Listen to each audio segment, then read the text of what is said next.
به سالمندان گفته میشه که علت ضعف پاهای اونها فقط به دلیل پیری هست. اما این تمام حقیقت نیست. علت واقعی کمبود خاموش 3 تا ویتامین حیاتی هست که بدن قبل از خواب برای بازسازی قدرت پاها بهشون نیاز داره. چیزی که هیچ پزشکی هم به شما نمیگه که این مواد مغذی ارزون و طبیعی هست و غیر سودآور هستش و نیاز نیست که حتما به دارو و پزشک رجوع بکنید. از دل طبیعت برای شما ساخته شده. این خیلی روشنه. این ویتامین های از دست رفته 40% گرفتگی عضلات پا رو افزایش میدن. ترمیم عضلات رو 37% به تأخیر میندازن و خطر افتادن رو بعد از 60 سالگی 3 برابر میکنه. مطالعات اخیر نشون دادن سالمندانی که این ویتامین های خاص رو در شب هنگام مصرف میکنن ترمیم عضلانی شدیدتر و سریعتر و تعادل بهتری رو ظرف چند روز تجربه خواهند کرد.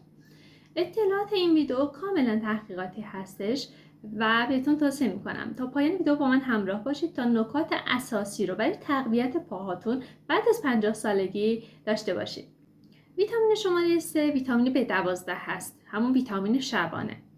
تقریبا هیچکس نمیدونه ویتامین B12 چقدر برای داشتن پاهای قوی، حرکات پایدار و تقویت عضلات در شب هنگام حیاتی هست. ویتامین B12 مثل یه خط برق هست که عضلات و اعصاب شما رو به هم دیگه متصل نگه می‌داره و زمانی که سطحش پایین باشه پاهای شما شروع به از کار افتادگی میکنه. فقط به دلیل از دست دادن عضلات نیست، بلکه به دلیل نقص ارتباط بین عضلات و مغز هستش. به مرور زمان به نقص تبدیل میشه، به عدم تعادل و زمین خوردن‌های خطرناک که ممکن است شکستگی هم به دنبال داشته باشه. مشکل اینجاست که بعد از 60 سالگی بدن جذب ویتامین B12 از غذاها رو کاهش میده، چون معده اسیدهایی رو تولید میکنه که برای آزاد کردن ویتامین B12 از پروتئین مورد نیاز کفایت نمی‌کنند. وقتی اسید معده رو کم داشته باشید، حتی اگه منابعی مثل گوشت و ماهی و تخم مرغ که سرشار از B12 هستند رو مصرف کنید، باز هم مشکلات کمبود ویتامین رو خواهید داشت. B12 در بسیاری از سالمندان با علائم شبیه پارکینسون اولیه یا نوروپاتی دیابتی خودش رو نشون میده. چون B12 برای ساخت و نگهداری غلاف میلین، یک لایه محافظ در اطراف نورون‌ها و اعصاب شما هست، ضروری هست. بدون B12 این اعصاب آسیب می‌بینه و پاها شروع به گزگز کردن، سوزن شدن و دردهای عجیب میکنن. مطالعه‌ای در سال 2017 انجام شده در مجلات نورولوژی نشون داد افرادی که سطح پایین ویتامین B12 رو دارن 3 برابر بیشتر در معرض مشکلات راه رفتن و 60% بیشتر در معرض خطر افتادن قرار دارن. مصرف ویتامین B12 قبل از خواب تفاوت‌های زیادی رو ایجاد میکنه، چون سیستم عصبی در طی خواب بهبود پیدا میکنه. در هنگام شب بدن بافت عصبی آسیب دیده رو جایگزین میکنه، سیگنال دهی عضلات رو بازنشانی میکنه و چرخه های ترمیم شبانه رو در پاهای شما انجام میده. بهترین شکل و نوع ویتامین B12 متیلکوبالامین هستش که بدن شما میتونه بلافاصله از اون استفاده بکنه، به خصوص اگر مشکلات گوارشی داشته باشید این نوع رو توصیه میکنیم. قرص های زیرزبانی بهترین عملکرد رو دارن، از روده عبور میکنن و مستقیما وارد جریان خون میشن. حتی یک مورد بالینی هم نشون داده سالمندی که حتی نمیتونست بیش از 10 دقیقه بدون کمک راه بره، پس از 6 هفته 1.5 ماه ویتامین B12 مصرف کردن توانایی تعادل خودش رو بازیابی کرده. اینها افسانه نیستن، اینها واقعی هستن، بر پایه علم و تحقیقات انجام شدن.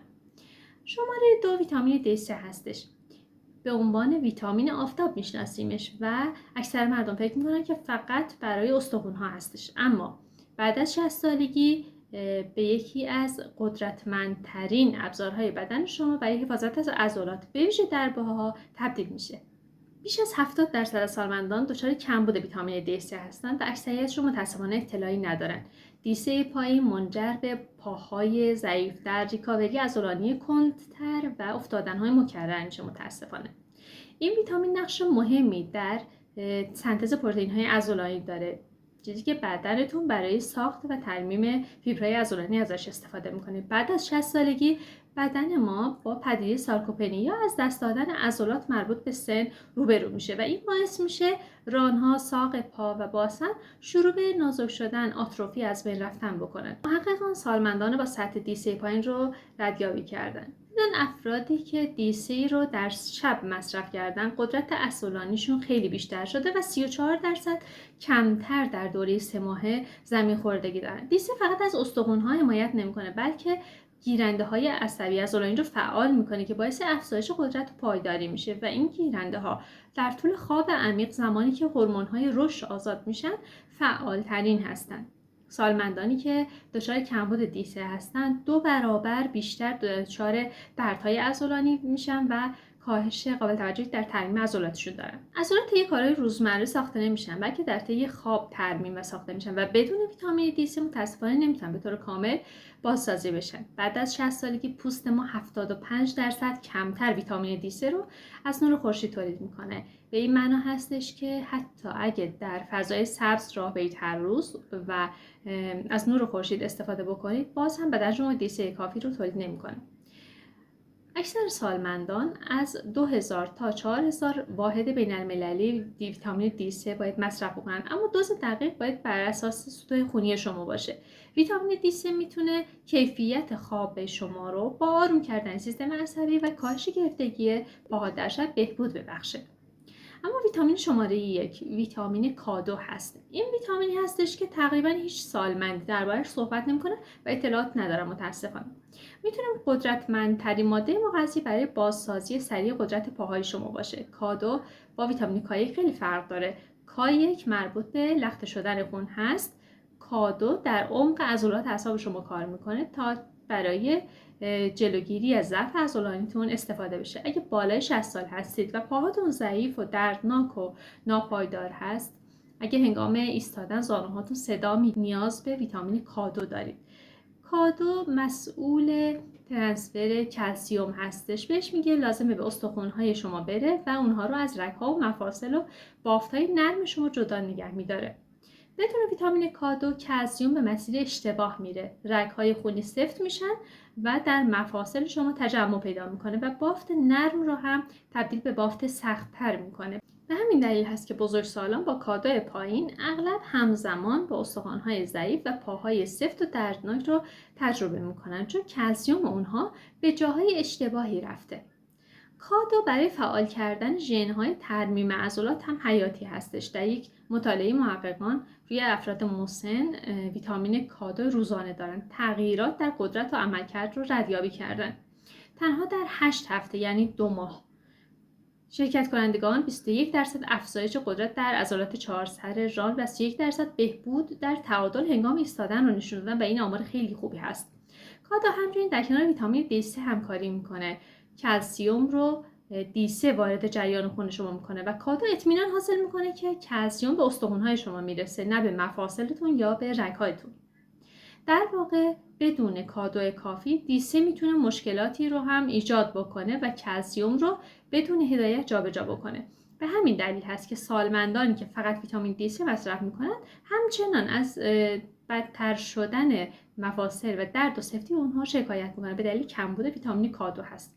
کادو پروتئینی به نام آستوکازین را فعال میکنه که باعث بهبود تقویت استخوان‌ها میشه. متابولیسم گلوکوز رو داخل عضلات رو هم افزایش میده و این امر به ویژه برای بزرگسالانی که با پیش دیابت، مقاومت به انسولین یا گردش خون ضعیف دست و پنجه نرم میکنن خیلی حیاتی است.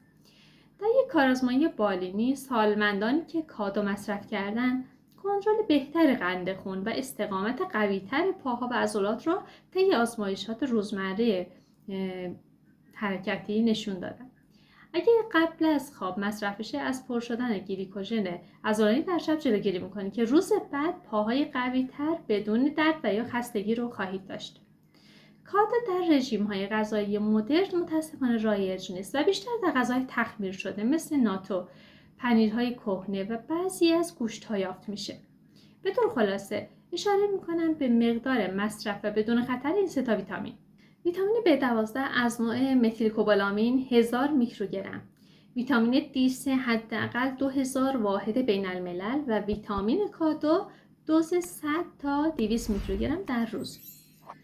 دوستان عزیزم ممنون از اینکه تا پایان ویدیو همراه هم بودید. لطفا اگه این ویدیو براتون مفید بود کلمه مفید رو برام کامنت کنید، لایک و سابسکرایب کنید تا ادامه ویدیوها رو هم داشته باشید. ممنونم از همراهیتون. مراقب سلامتیتون باشید. خدا نگهدار.